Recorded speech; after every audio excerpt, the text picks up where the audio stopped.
Intel knows what failure feels like in the graphics arena.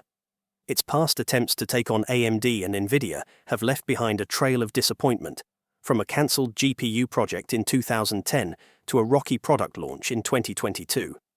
And yet, here we are in the mid-2020s, with signs that Intel is not giving up. In the span of a year, Intel has torn up its old playbook. It's dropping support for legacy graphics to focus on new GPUs, shipping fresh AI chips with Dell servers, teasing the recent Battlemage graphics card via shipping manifests, and even cancelling a big server GPU, codenamed Rialto Bridge, to rethink its strategy.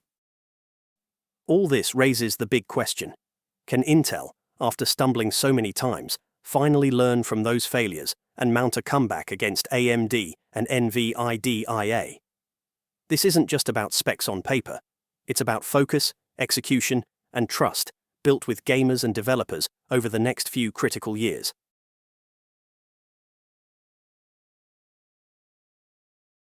Intel's struggles in graphics go back a long way. Over a decade ago, Intel tried to build its first high-performance GPU, codenamed Larrabee. It was supposed to launch around 2010 as a new kind of chip packed with x86 cores for graphics, a bold plan to challenge Nvidia. Instead, Larrabee never made it to market. Plagued by delays and disappointing performance, Intel pulled the plug on Larrabee's consumer launch. The project was quietly repurposed for other uses, and Intel publicly conceded that its first GPU wasn't ready. Fast forward to 2022, and Intel finally tried again with a new family of GPUs called Intel Arc, codename Alchemist for the first generation. This time, Intel did release actual products, the Arc A-series cards, aiming at the mid-range gaming market. But the launch of Arc in 2022 was, in a word, chaotic. Early buyers and reviewers encountered a minefield of driver bugs and performance problems. In fact, one tech review famously uncovered 43 different issues in Intel's driver software during a single round of testing. Even Intel's own engineers acknowledged the bumpy ride, thanking the press for exposing so many bugs and admitting it has been bumpy. It became clear that Arc's drivers weren't fully baked at launch. Gamers essentially became beta testers for Intel's software. One of the biggest pain points was older games. Arc was optimized for modern APIs like DirectX 12, but many popular games still run on DirectX 11 or even DirectX 9, and Arc struggled badly there. At launch, Arc cards showed abysmal performance in some DX9 titles, so much that Intel had to write a special translation layer for DX9. Over the months following launch, driver updates improved this dramatically. In one case, Mass Effect 2 frame rates nearly doubled on Arc with later drivers, but that only underscored how unprepared the launch drivers were. Early Arc buyers essentially watched their GPUs gain 50 to 80% performance in certain games after purchase. A welcome improvement, but also proof of how unpolished Arc was at the start.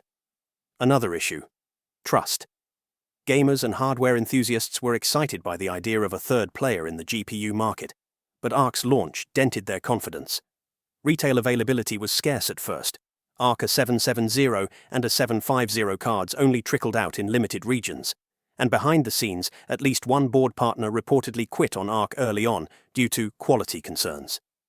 Igor's lab reported in mid-2022 that an unnamed AIB manufacturer stopped making Arc cards, hinting at issues in the hardware or drivers. Such news spread fast in the tech community. It didn't help that Intel had overpromised on Arc's performance, marketing it as a solid alternative to Nvidia's mid-range, only for reviewers to find that in many games, Arc underperformed or had stability issues. The result was that many gamers felt Intel had sold them a product that wasn't ready for prime time. As one outlet put it bluntly, regular consumers wouldn't put up with this kind of experience, not for a second. So, what went wrong? In hindsight, Intel tried to do too much at once with Arc's first generation. They targeted modern tech like ray tracing and AI upscaling to check feature boxes against Nvidia, and tried to support every old game via new drivers, all on their first try in decades at a discrete GPU. It was an overambitious scope with insufficient focus on polish. Arc's hardware was actually quite capable.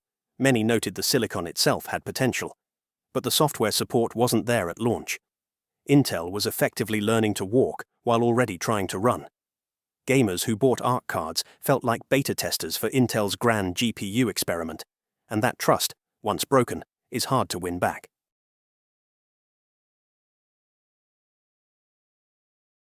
Intel insists it's in the graphics game for the long haul, and the past year has seen some notable changes in how the company approaches its GPU business. Perhaps the clearest signal: Intel is narrowing its focus to where it matters.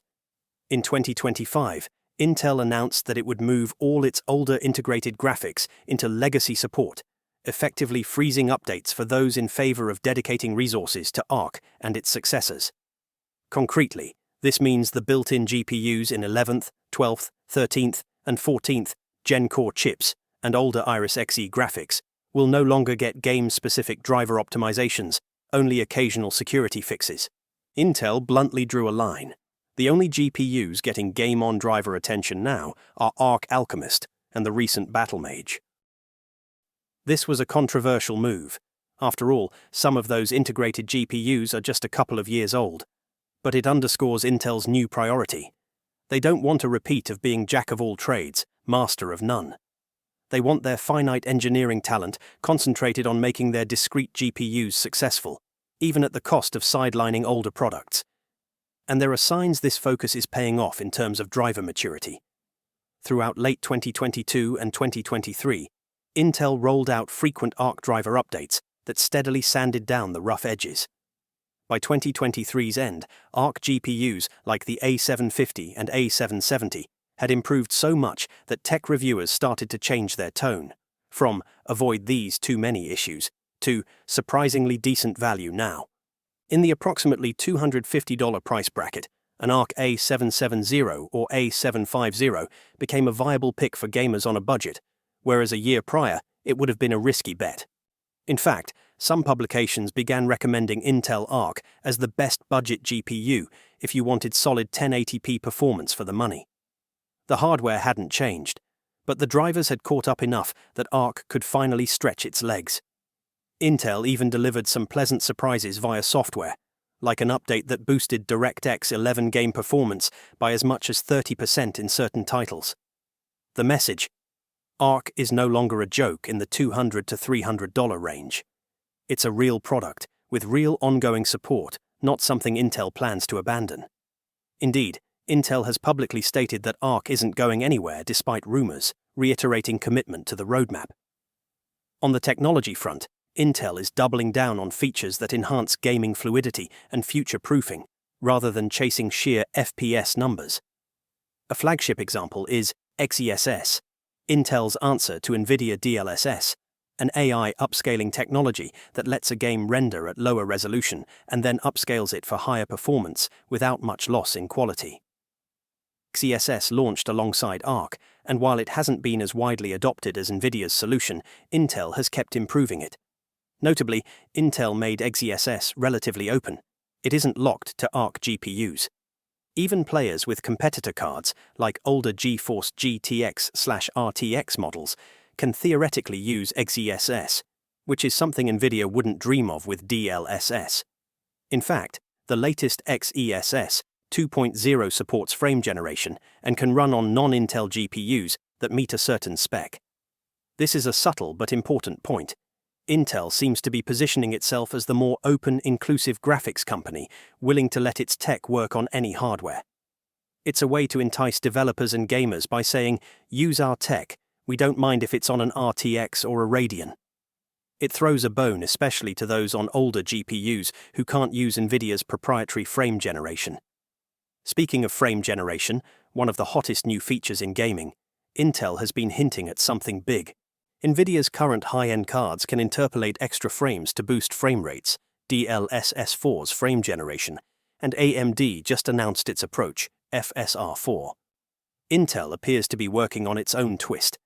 Enthusiasts recently spotted a line in Intel's driver code referring to multi-frame generation, MFG. The naming suggests Intel might try to generate multiple intermediate frames, akin to NVIDIA's latest tech. Officially, Intel hasn't launched this feature yet, and a config file reference isn't a guarantee of an impending release. But the fact that it's in the software at all shows Intel is aiming to keep up, or even one-up, in the race for smoother, higher frame rate gaming. Considering ZSS isn't restricted to Intel GPUs, if Intel perfects multi-frame generation, they could potentially offer it to a wide audience, turning it into an advantage that's less about Arc versus GeForce and more about Intel's software ecosystem at large. In short, Intel wants to compete on making games feel smooth and responsive, not just on raw GPU horsepower. Intel's new approach also extends beyond gaming into the realm of AI and data center, where NVIDIA currently has an enormous lead. Here too, Intel is trying something different to beat NVIDIA in a way that doesn't require being number one in performance. A key move was Intel's acquisition of Habana Labs and its Gaudi AI accelerators. In 2023 to 2025, Intel has been actively pushing the latest Gaudi 3 chips as an alternative to NVIDIA's dominant AI GPUs. How? By emphasizing openness and cost efficiency. For instance, in May 2025, Intel launched a collaboration with Dell on the Dell AI platform, essentially bundles of Dell servers powered by Gaudi 3 accelerators. Intel claims Gaudi 3 offers 70% better price performance on certain AI workloads, like running a large language model Llama 2 80B, compared to NVIDIA's flagship H100 GPU. Even more importantly, these Gaudi systems use standard Ethernet networking, 800 gigabit Ethernet, to scale out, rather than NVIDIA's proprietary InfiniBand and NVLink interconnects. The message to enterprises is clear: we'll give you good enough AI performance at a lower cost, and you won't be locked into NVIDIA's closed ecosystem. With Gaudi, Intel leans into an open philosophy, open software stack, common networking, versus NVIDIA's end-to-end control via CUDA and specialized hardware. Intel even touts that this avoids vendor lock-in and provides long-term flexibility. Of course, beating NVIDIA in AI is a tall order. NVIDIA's CUDA software stack and developer community are a massive moat. But Intel is trying to lower that moat by focusing on widely used open AI frameworks. Gaudi is optimized for PyTorch, the most popular machine learning library, and supports all the common AI models out of the box. Intel knows it can't outdo NVIDIA on every metric, so it's carving a niche. Be the affordable, open alternative that's good enough for a lot of tasks. By getting Gaudi 3 into Dell's offerings, Intel is ensuring that system integrators and IT departments see a real shipped product, not vaporware, that they can choose instead of NVIDIA. The bet is that some customers will bite, especially those wary of NVIDIA's pricing and closed ecosystem. In summary, Intel's new game plan is about focus and differentiation. They pruned their distractions, legacy graphics, steadily improved the core product, Arc drivers, and are introducing features and products that play to Intel's strengths: openness, integration with their CPU's platforms, and value for money. Whether it's smoother gaming via XeSS and frame generation, or an AI accelerator that plays nice with Ethernet networks and open software, Intel is seeking ways to compete that don't necessarily mean outright beat NVIDIA's best benchmark. They want to change the narrative from Intel's GPU is buggy and late to Intel's GPU is different but interesting. The big question, though, is whether this will be enough to actually claw away market share from the incumbents.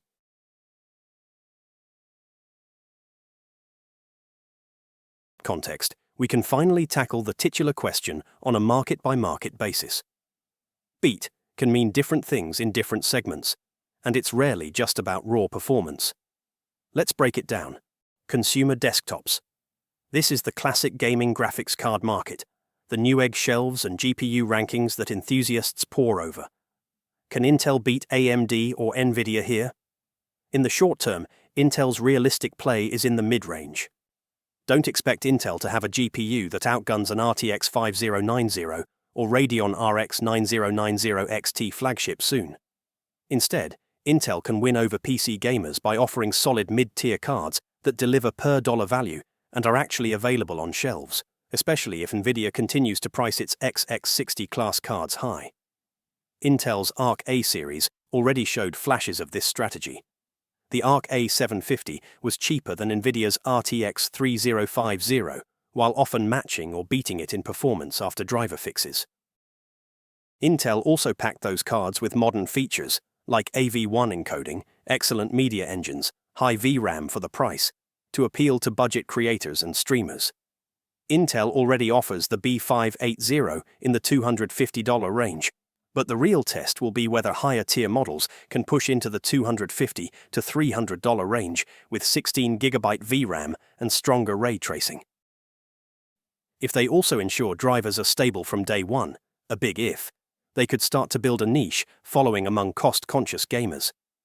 However, the reality check: brand trust is weak. Many gamers will remember Ark's rough start and might shy away for a generation or two, even if Battlemage is improved. Intel also has a very limited set of AIB partners and distribution channels. While Nvidia and AMD cards come from a dozen brands, Intel's GPUs so far have come from only a few: AceRock, Acer, and Intel's own limited edition, with companies like Asus/MSI largely sitting out or dipping a toe. That limits market reach. And let's be honest, die-hard gamers often buy what their favorite reviewers or streamers recommend, and those influencers in 2022 mostly gave Ark a thumbs down initially. Intel will have to earn goodwill with a string of uncontroversially good products before the masses consider them an equal alternative.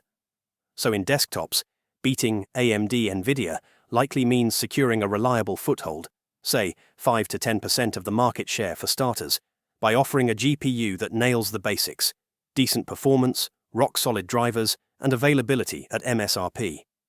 With Battlemage now on the market, the real test is whether Intel can deliver clean launches, with ample stock and drivers that just work. Laptops. Interestingly, this is a front where Intel might have some hidden advantages. In notebook PCs, power efficiency and integration matter as much as raw speed. Intel has been steadily improving the graphics in its mobile CPUs, the Xe iGPUs, and with upcoming architectures, they might take a leap. If Intel can deliver an integrated GPU that's good enough for casual and even moderate gaming, they could eat into the low-end discrete GPU segment on laptops. Remember, every laptop that ships with only Intel integrated graphics and no Nvidia/AMD DGPU is essentially a win for Intel in GPU market share. With products like Intel's 12th Gen and 13th Gen mobile chips, we already saw Intel marketing Iris Xe graphics for 1080p gaming on slim laptops. Going forward, Intel's Meteor Lake CPUs feature significantly beefed-up tiled GPUs, and there's talk of a future Intel CPU, Nova Lake or others, with a mega iGPU meant to rival modest discrete chips. If those materialize, Intel could carve out the entry-level laptop gaming market, scenarios where you don't need a GeForce at all for esports and light gaming. Additionally, Intel can leverage its dominant position with OEMs. They already sell the CPUs, Wi-Fi, etc., so bundling an Intel discrete GPU, Ark, in a laptop, along with an Intel CPU, can have synergy in drivers and power management. We might see OEMs offer all Intel configurations for budget gaming laptops, especially if Intel prices Ark mobile GPUs competitively against Nvidia's lower end, which are often cut-down chips with limited VRAM. Intel's challenge in laptops will be thermals and drivers. Mobile gamers won't tolerate instability, and OEMs won't either, because driver issues equals support headaches. But if Intel plays to its strength in platform integration, we might get laptops where the Intel GPU can intelligently share memory and power budgets with the Intel CPU for better efficiency, something an Intel plus Nvidia combo can't do as tightly. In sum, Intel could beat AMD/NVIDIA in the laptop space, not by having the fastest GPU, but by erasing the need for a DGPU in many mid-range notebooks. If your next Ultrabook or Thin and Light can play Fortnite or Valorant at 60 frames per second using just Intel graphics, that's a lot of RTX 5050s that don't get sold. Data center and AI accelerators. This is Nvidia's home turf right now. Nearly every cloud and AI startup is buying Nvidia A100s, H100s, and so on, often by the rack full. Can Intel realistically beat that? Not head-to-head in performance or ecosystem, at least not today. Nvidia's CUDA software ecosystem and developer base is sometimes described as a moat: years of optimized libraries, tools, and trained professionals. Intel's strategy here, as discussed, is to wedge itself in as a credible number 3 option, with AMD being number 2 through its Radeon Instinct/MI series. With Gaudi 3, Intel doesn't necessarily need to win gold in benchmarks. It needs to convince some big buyers that for certain workloads, say inference of large language models or training with open source models, Intel delivers much better price performance. The 70% price perf claim on Llama 2 inference versus NVIDIA H100 is exactly targeting that narrative. If, in real-world deployments, an 8-card Gaudi 3 server can do the work of an 8-card NVIDIA box at half the cost, some customers will take notice. Intel is also pushing an angle of open standards, for example, using Ethernet networking between accelerators, standard PyTorch frameworks, and so on, to differentiate from NVIDIA's more closed approach. The idea is to reduce the switching costs for an AI team to try Intel's hardware. To beat NVIDIA here might simply mean breaking the monopoly in a few key accounts. It could be a win if, say, a major cloud provider or two, like AWS, Azure, etc., roll out Intel Gaudi instances and developers actually use them because they're cheaper. If Intel can nurture an ecosystem around non-CUDA AI, that in itself is a victory. It won't topple NVIDIA's 90% market share overnight, but even 5 to 10% share in the lucrative data center AI market would be billions in revenue. One realistic goal: establish Gaudi accelerators as the go-to choice for companies that want to avoid CUDA lock-in. The challenge is enormous. Software support and developer mindshare are the hurdles. Intel's making some progress by working with Facebook/Meta's open models and having tools for migration. But any stumble, say Gaudi 3 not meeting its performance claims, or delays in Falcon Shores, the next-gen XPU, could relegate them to irrelevance. For now, consider it a slow game. Intel doesn't need to beat NVIDIA outright in AI. It needs to join the fight credibly. Getting recognized as a strong number 3 that must be considered in RFPS would already mean Intel beat expectations in this arena. Wildcards. There are a few unpredictable factors that could swing the balance in Intel's favor, or set them back. One big wildcard is the success, or failure, of the upcoming Arc Battlemage generation. If Battlemage GPUs land in 2024 and the launch is smooth, it could genuinely change Intel's image in gaming. Smooth, meaning drivers working well out of the box, cards available in retail, no paper launch, performance that meets or exceeds what was promised, and perhaps a killer feature. For example, if Intel unveils that multi-frame generation tech and it works brilliantly. A successful Battlemage launch would signal that Intel finally ironed out its execution issues from Arc Alchemist. It would generate positive press and word of mouth among gamers. Hey, Intel's second-gen cards are actually solid. Much like AMD's comeback with its second-gen Ryzen CPUs turned skeptics into believers. Stock on shelves is key. One advantage Intel might have is leveraging its huge semiconductor supply chain to avoid the availability problems that often plague new GPU launches. If you can walk into a store and buy a Battlemage card while NVIDIA's equivalent is out of stock or inflated in price, that's a win for Intel.